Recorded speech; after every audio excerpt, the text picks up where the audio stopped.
Hola, ¿qué tal? Saludos cordiales aquí en TV Senado en Contrapuntos y Radio Universidad Central 107.1. Hoy vamos a conversar con un senador de la República que representa a una región que cada cierto tiempo hace noticia, que representa a más de 600.000 habitantes en el Congreso de la Nación. Veamos de quién se trata.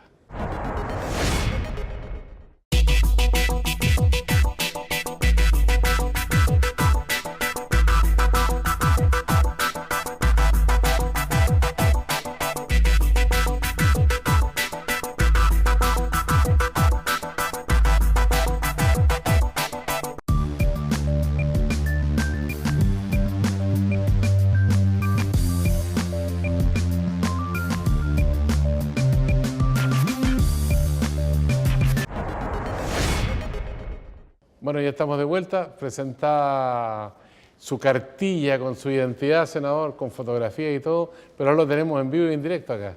Muchas gracias, Sergio. ¿Cómo Gracias está? por la invitación. Muy bien, muchas gracias. Bueno, veo que usted representa varias comunas: Padre Las Casas, Temuco, Caragua, Cholchol, Freire, Nueva Imperial, Pitrufquén, Saavedra, Teodoro Smith, Cunco, Curarrehue, Gorbea, Loncoche, Pucón, Tolten, Villarrica. Tiene zonas lacustres, cordilleranas y otras también que están en la zona, digamos, de los valles de la región de la Araucanía. Pero se amplía el panorama ahora con la nueva nomenclatura de las circunscripciones. Efectivamente, toda la región de la Araucanía pasa a ser una sola circunscripción senatorial y va a elegir 5 senadores. Eso significa de que, en mi caso, paso de 16 comunas a 32.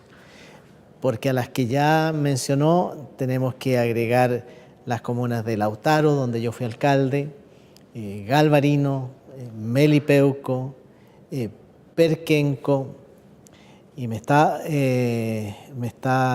faltando una. No veo Puerto Saavedra es comuna, ¿no? Pues Saavedra es comuna, la comuna de Saavedra, pero eso es en la Araucanía Sur. Ah, eso es la Araucanía Sur. Eso es en la Araucanía Sur. A ver, pero estaba señalando de que hay 5 comunas de la provincia de Cautín que hasta hoy están en la Araucanía Norte, pero que pasan a integrar toda la Araucanía. Decía yo, Lautaro, Perquenco, Vilcún, Melipeuco y Galvarino. Y a eso hay que agregar las 11 comunas de la provincia de Malleco, Angol, Renaico, Collipulli, Ercilla, Lumaco, Purén, Los Sauces, Victoria, Curacautín, Lonquimay. Me falta una. Le falta una. Me falta una, no sé si mencioné Collipulli, parece que no mencioné. Collipulli no lo mencionó. Ahí no. está. Ahí están las 11 comunas de Malleco. Ahora, la región de la Araucanía tiene una diversidad, digamos, geográfica, pero al mismo tiempo tiene una diversidad de problemas, entre otros la pobreza o los conflictos que se han presentado por capítulos agudos de violencia. ¿La pobreza tiene que ver con la violencia o no tiene que ver? Sí, yo creo que no es la principal motivación del conflicto, pero no hay ninguna duda de que cuando hay situaciones de pobreza francamente extrema, de personas que no tienen agua potable, que se abastecen de agua potable a través de camiones de aljibes un par de días a la semana, en que el agua que naturalmente se entrega es para el consumo humano, pero no alcanza para el consumo animal, no alcanza para regar una pequeña huerta. Esas cosas en pleno siglo XXI duelen mucho y por supuesto también molestan mucho a las comunidades que lo sufren. Otro tanto ocurre con la situación de caminos. Somos la región que tiene la red caminera más extensa del país, más de 23.000 kilómetros de caminos, pero la mayoría de esos caminos son de tierra. De tierra suena bonito, porque en realidad tenemos que reconocer que en esta época son barro, hoyos, eventos le llaman ahora, por lo tanto prácticamente imposible de transitar, y en el invierno polvo que lo va contaminando todo. Entonces, quienes viven en esas condiciones, por supuesto que reclaman y reclaman con justa razón. Ahora, dicho eso, también tengo que reconocer de que la gran mayoría de las comunidades rurales de la región de la Araucanía son personas que quieren paz, quieren tranquilidad, pero quieren que el Estado asuma su rol, quieren que el Estado y los gobiernos de turno generen progreso, generen desarrollo y que no siga una situación de permanente olvido, porque el olvido significa mantener las situaciones de rezago, mantener el atraso, mantener postergaciones, mantener mucho sufrimiento, mucho dolor, falta de ingreso, falta de expectativa, falta de futuro, en definitiva. Entonces, evidentemente que nosotros tenemos que hacer esfuerzos para que no continúe la violencia, no continúe la impunidad. Lo que nos ha ocurrido es que la gran mayoría de los atentados incendiarios terminan en que nadie los hizo, nunca se descubre quiénes están detrás de eso. ¿Hay falla de la policía, de los fiscales? ¿Dónde está el problema o la ley insuficiente? Yo no creo que tengamos problemas de ley. Sí, las leyes podrían ser más, ayudar más a que las investigaciones sean exitosas. Por ejemplo, que se permita el funcionamiento de agentes encubiertos para prevenir básicamente que se cometan estos hechos de violencia. Se debiera tener un estatuto de protección a las víctimas. Muchas veces las víctimas saben quiénes fueron, pero como son amenazados, que si lo denuncian van a sufrir las consecuencias de ello, no se atreven.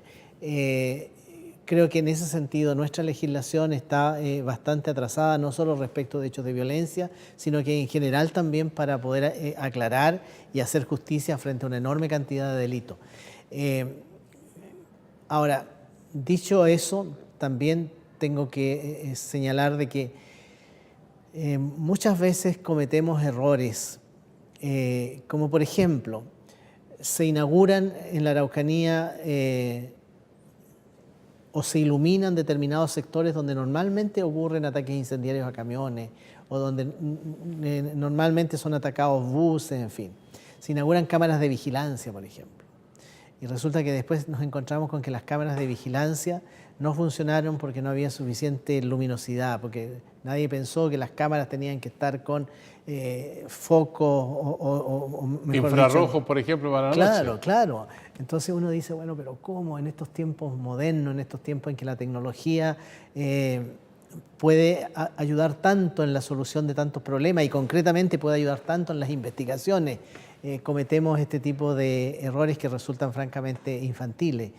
El drama de la violencia en la Araucanía es lo que yo estoy señalando, es un drama, no estamos exagerando. A nosotros como representantes de la Araucanía no nos conviene quizás hablar ni poner de relieve la situación de violencia, porque somos una región con tantas maravillas, somos una región que tiene un potencial turístico tremendo, somos una región que necesita de mayor inversión pública y privada. ¿Cómo atraigo a los inversionistas privados si por otro lado estoy señalando de que hay hechos de violencia? ¿Por qué han fracasado? Pero no lo puedo negar, lo puedo negar porque ahí está y porque los atentados incendiarios se suceden semana tras semana, a veces día tras día, y nunca se encuentran los responsables. ¿Por qué han fracasado las mesas de negociación? Porque en todos los gobiernos se instala una instancia para debatir. La mesa del Ñelol, por ejemplo, el gobierno del presidente Piñera, aquí también se han hecho gestiones en este gobierno o los gobiernos anteriores. Sin embargo, no se encuentra un camino de salida para esos focos de violencia. Los caminos de salida significan también inversión de importantes recursos públicos. Significa hacerse cargo de las situaciones de olvido, de postergación y de rezago que tiene la Araucanía.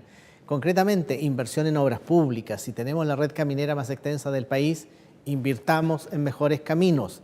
Transformemos los actuales caminos de tierra y de ripio en caminos con carpetas asfaltadas. Pero eso requiere de inversión y requiere de recursos. Financiemos los proyectos de agua potable rural y de abasto de agua que están ya identificados y que están con todos sus antecedentes técnicos al día. Falta plata para eso. Falta plata. ¿Cuáles son los lugares más agudos por la falta de agua potable en la Araucanía?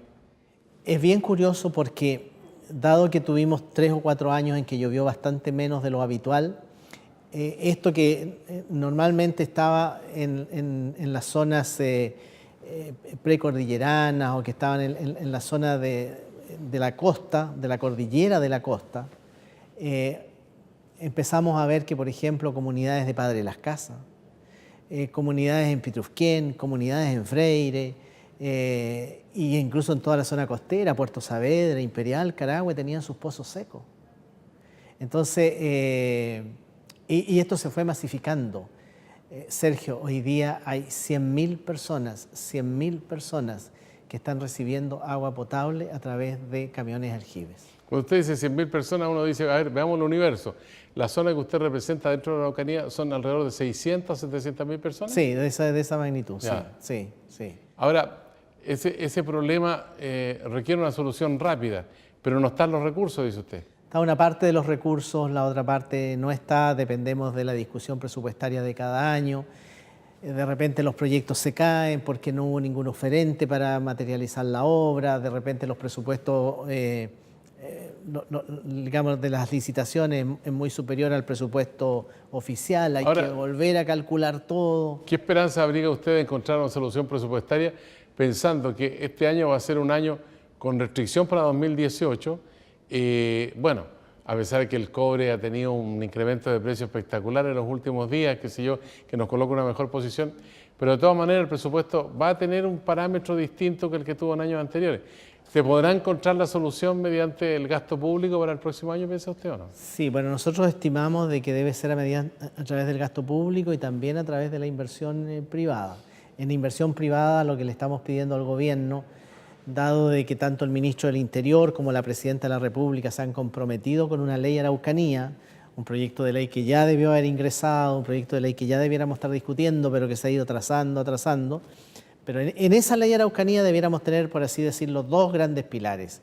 Inversión pública, un mínimo de inversión pública con un crecimiento anual de tal manera que nos permita en 10 años terminar con los mayores problemas que tenemos en materia de camino y de agua potable. Incentivos tributarios para la inversión privada. Somos hoy día una de las regiones que tiene el más alto desempleo de Chile. ¿Cómo superamos eso? No basta la inversión pública, necesitamos de inversión privada, necesitamos de nuevas fuentes de producción, de tal manera de que puedan contratar a más personas y también de esa manera mejorar las remuneraciones, porque también somos la región que tiene por lejos las remuneraciones más bajas del país, un 26% menos que el promedio nacional. Ahora, ¿por qué se da esa situación cuando hay industrias que son tremendamente productivas? Por ejemplo, el caso de la explotación de la celulosa, los bosques, o la situación de la pesca también en la región de la Araucanía, es un recurso importante. La agricultura, el cultivo del trigo, el turismo, una tremenda industria, y sin embargo hay mucha gente desocupada y los salarios son precarios. ¿Cómo se explica eso? Cuando hablamos de ingresos, no solo me estoy refiriendo a los salarios. Entonces yo creo que quienes trabajan por cuenta propia, quienes viven del minifundio, efectivamente tienen ingresos que son muy disminuidos.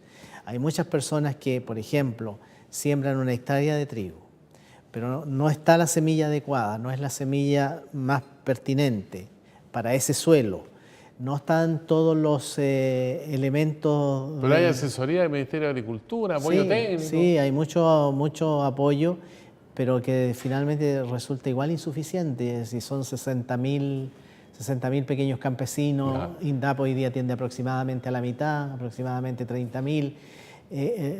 Yo valoro los esfuerzos que se hacen, Sergio, pero son insuficientes. O sea, es evidente que son insuficientes, porque mientras un agricultor que siembra con la semilla adecuada, con los insumos adecuados, cosecha ¿cuánto? 60 quintales, 70 quintales, 80 quintales. ¿Cuánto cosecha la persona que sembró una hectárea y a medias? 15 quintales, 20 quintales. Entonces al final cambia plata por plata. No gana, no genera un ingreso para poder, digamos, ser el sustento del hogar. Es paradójico porque los sectores más pobres que cultivan el campo tienen un rinde mucho más bajo que aquellos que tienen mejores ingresos, más tecnología, que tienen un rinde mucho más alto por hectárea. Efectivamente. Pero bueno, y no solo está el tema de la agricultura, la pesca artesanal, está toda pidiendo que aumenten las cuotas. Esto es bien curioso, porque todos los estudios de la biomasa demuestran de que en la región de la Araucanía, frente a las costas de la Araucanía, hay suficiente especies y hay suficiente material de pesca. Sin embargo, las cuotas, ¿dónde están radicadas? Están en la 8ª región, están en la región de los ríos, y nuestros pescadores artesanales se tienen que conformar con lo que las autoridades desde el nivel central deciden que es la cuota para ellos. Entonces también, ¿qué piden ellos? Una mirada con perspectiva de región, para que le aumenten las cuotas, porque, insisto, todos los estudios de biomasa indican que ahí sí hay peces, pero no se les permite pescarlo. Nadie está pidiendo que les den unas cuotas exorbitantes que signifique la depredación de la masa de peces.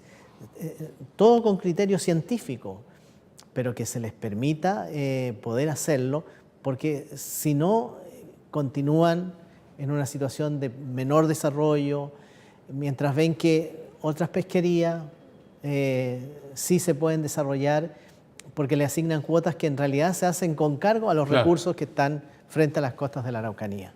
Estamos conversando con el senador José García Rubinó, representante de la Araucanía, aquí en TV Senado, en conjunto con Radio Universidad Central 107.1.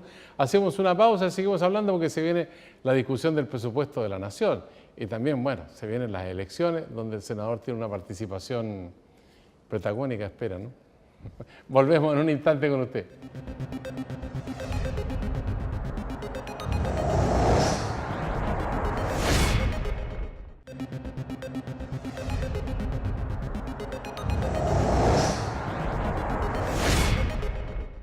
Ya estamos de vuelta aquí en Contrapuntos de Actualidad Central en el canal del Senado de la República. Hablando de la actualidad, cuando uno ve el panorama que se presenta para esta parte que queda del año, senador García Rubinó, se da cuenta que el presupuesto está a la vuelta de la esquina. A su juicio, ¿cuál es la característica que tiene el presupuesto de la Nación para el año 2018? El presupuesto de este año es de alrededor de los 65.000 millones de dólares, ¿no? De ese orden, sí. Que era muy parecido al presupuesto del año 16, digamos. ¿Cómo lo ve para el año 18 usted? Lo veo bastante parecido, creciendo. ¿Sí? Debiera crecer el gasto del orden de unos 2 puntos, no más que eso. Y por lo tanto, donde hay una enorme presión de iniciativas de ley que deben comenzar a generar gasto a partir del año 2018, veo que la situación fiscal es realmente muy, muy estrecha. A eso hay que agregar que el gobierno se ha comprometido de disminuir el déficit. Y esto es muy importante porque Chile acaba de sufrir una sanción más moral que económica, pero sanción al fin, y que es la reducción en la nota de riesgo. Es decir, Chile pasa a ser un país más riesgoso, tiene una clasificación... ¿De 6,5 bajó a 6,2? ¿Eso más o menos? Eso es más o menos. Claro. ¿Y cuál es la razón de eso? El alto gasto público, el alto déficit fiscal, el bajo crecimiento económico. Chile no puede persistir en esto de seguir gastando lo que no tiene. Sergio, vamos a tener una deuda al término del año 2018 que yo las calculo en unos 75.000 millones de dólares. Más o menos un 30% del Producto Interno Bruto, del PIB. ¿Cuántos años nos vamos a demorar en pagar esa deuda? Muchos, muchos años. ¿Cuántos intereses va a haber que pagar por esa deuda? Seguramente muchos intereses, porque también si Estados Unidos sube la tasa de interés, que es algo que todo el mundo sostiene que es bastante factible que lo haga, eso significa que todos, tanto el sector público como el sector privado, va a tener que pagar una mayor carga financiera por todos estos créditos. Por lo tanto, la situación fiscal para el próximo año, y no solo para el 2018, también para el 2019, también para probablemente el 2020, porque nos estamos endeudando a razón de 11.000 millones de dólares por año. ¿Qué significa esto? Significa que yo gasto 100, pero los ingresos del fisco no son 100. Los ingresos del fisco son 89. Los 11 que me faltan para financiar los 100, tengo que salir a pedirlos prestados. Dentro de Chile o fuera de Chile, pero tengo que salir a pedir la plata prestada. Y eso está bien, yo lo puedo hacer 1 año, 2 años, 3 años, pero ya llevamos varios años haciendo esto. Ahora, el cobre que está entre 2,8, 2,9 dólares y centavos en la libra, ¿ayuda en algo, digamos, a paliar esa diferencia que...? Va a ayudar, sin lugar a duda, pero lo más importante es que esos mayores ingresos que obtengamos por cobre o mayores ingresos que obtengamos por crecimiento económico, una parte importante de ellos va a tener que no destinarse a nuevos gastos, va a tener que destinarse a disminuir el gasto, perdón, va a tener que destinarse a cubrir el déficit fiscal. Porque no podemos seguir con esto de endeudarnos a 11.000 millones de dólares cada año. Ahora, el mayor Debiéramos gasto... endeudarnos a ¿qué? 1.000 millones, 2.000 millones, 3.000 millones, pero eso significa igual que hay una brecha enorme que hay que financiarla. ¿Cómo la financiamos? Con cargo a los mayores ingresos que provengan del cobre, con cargo a los mayores ingresos del crecimiento de la economía. Ahora, el mayor gasto del presupuesto de la Nación, ¿en qué sector está?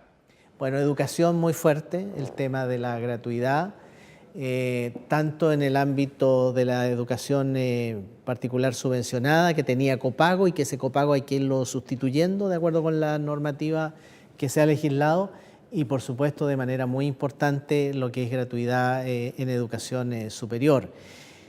Eso debiera significar un desembolso a partir del año 2018 del orden de 1.500, 2.000 millones de dólares. Plata, son recursos bastante significativos. El sector salud también demanda cada vez mayores recursos. Las intervenciones médicas, las acciones de salud son hoy día cada vez más complejas, tecnológicamente requieren de mucho equipamiento y nosotros ahí tenemos un déficit bien importante. Por eso que la deuda hospitalaria se dispara cada cierto tiempo, porque los hospitales públicos van haciendo acciones. Cuanto más acciones de salud realizan, más se incrementa el déficit. Entonces, en algún momento esto también hay que sincerarlo y decir, a ver, ¿cuánta plata nos falta para que esto no sea un déficit permanente y los sistemas de salud funcionen con el financiamiento que corresponde? Y de esa manera también uno puede poner controles y exigir una mejor gestión. Ahora, ¿cómo se puede hacer más eficiente el sistema? Porque, por ejemplo, tenemos un déficit hospitalario, pero al mismo tiempo tenemos hospitales desocupados, especialmente en las tardes. Después tenemos el problema que los médicos, por ejemplo, en general, no quieren trabajar en la periferia de las grandes ciudades ni tampoco ir a regiones. La mayoría quiere estar en las grandes ciudades. Después tenemos el otro problema, que el FONASA atiende el 80% de la población, la ISAPRE el 20%, pero al mismo tiempo hay un fenómeno que es muy gráfico en el sentido de que por una parte está el costo de la atención hospitalaria, de las intervenciones quirúrgicas, pero al mismo tiempo los medicamentos que el Estado en gran medida los aporta para una franja importante de la población. Entonces, ¿cuál sería el camino de solución para encontrar un mejor estándar en la salud de los chilenos? El camino es mayores recursos públicos. Nosotros estamos bajo los estándares internacionales, tenemos que destinar mayores recursos públicos al financiamiento de la salud.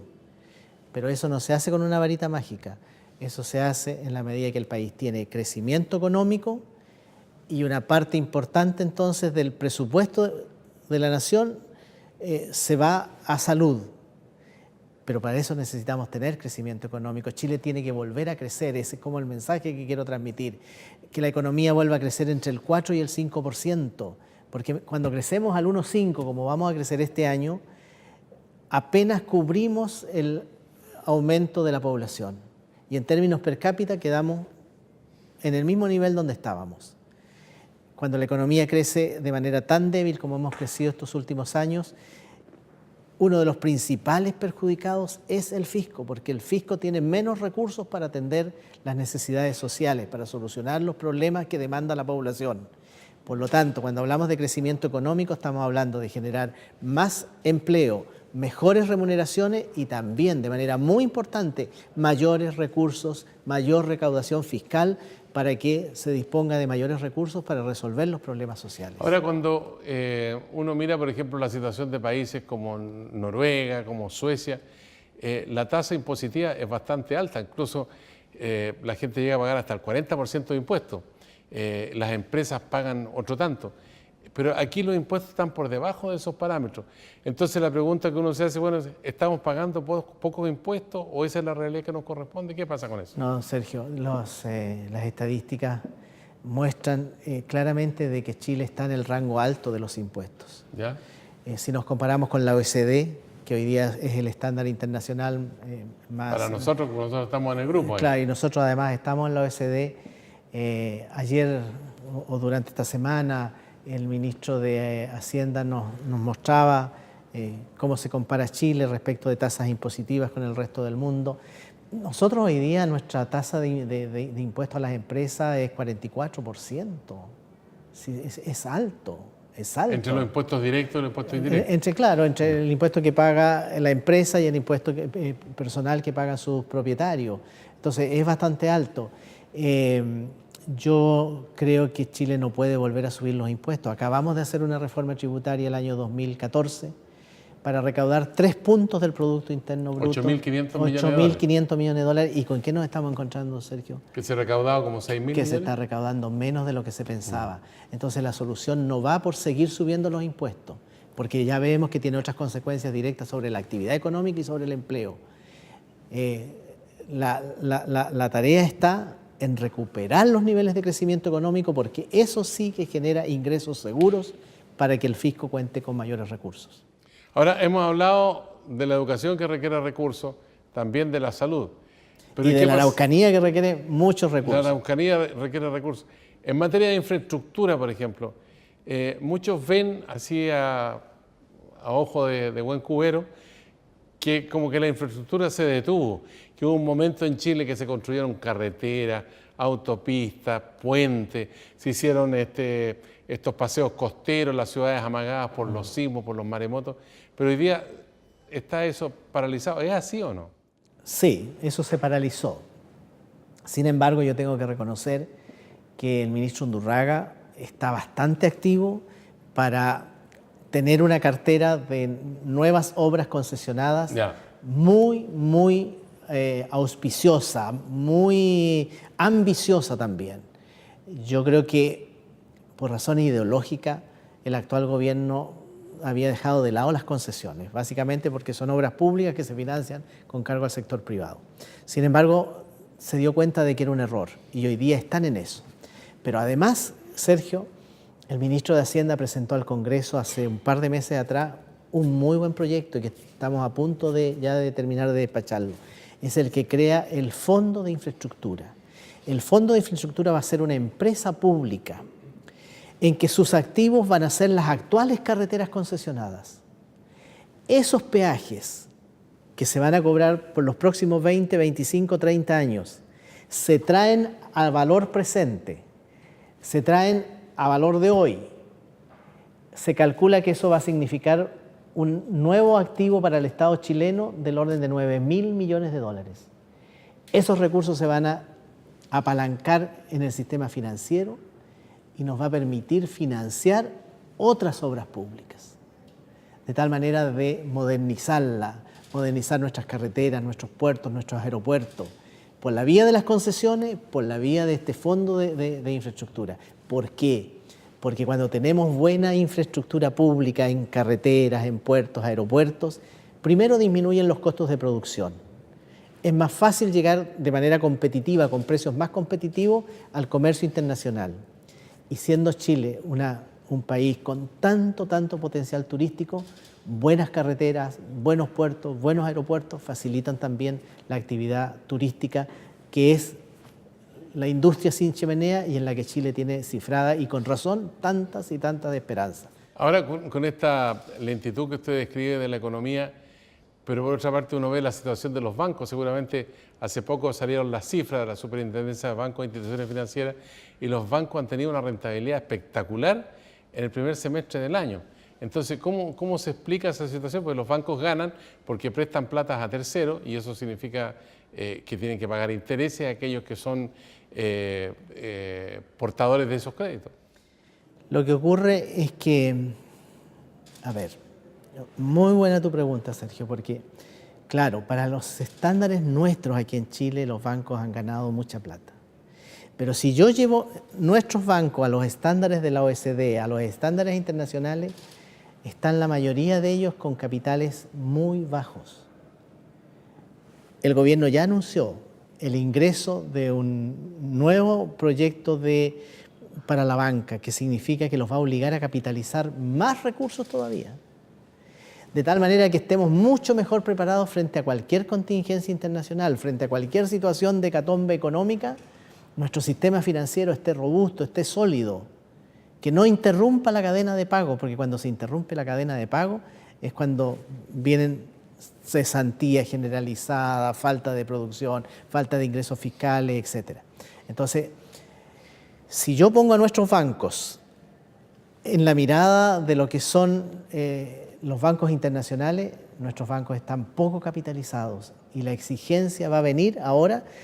Esto se llama concretamente Basilea II.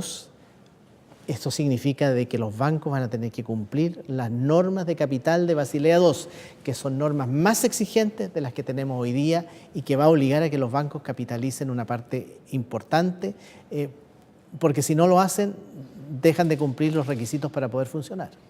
Senador García Rumino, estamos llegando al final a través de esta conversación aquí en el canal del Senado y Radio Universidad Central 107.1. Y bueno, tenemos un minuto para usted ahora para que exprese una idea, un pensamiento, una crítica, una alabanza. Usted tiene la palabra. Decir que los 14 parlamentarios de la Araucanía hemos estado trabajando coordinadamente, dejando de lado nuestras legítimas diferencias políticas para lograr una ley Araucanía. Una ley Araucanía que en lo sustancial tenga los dos elementos que ya he señalado.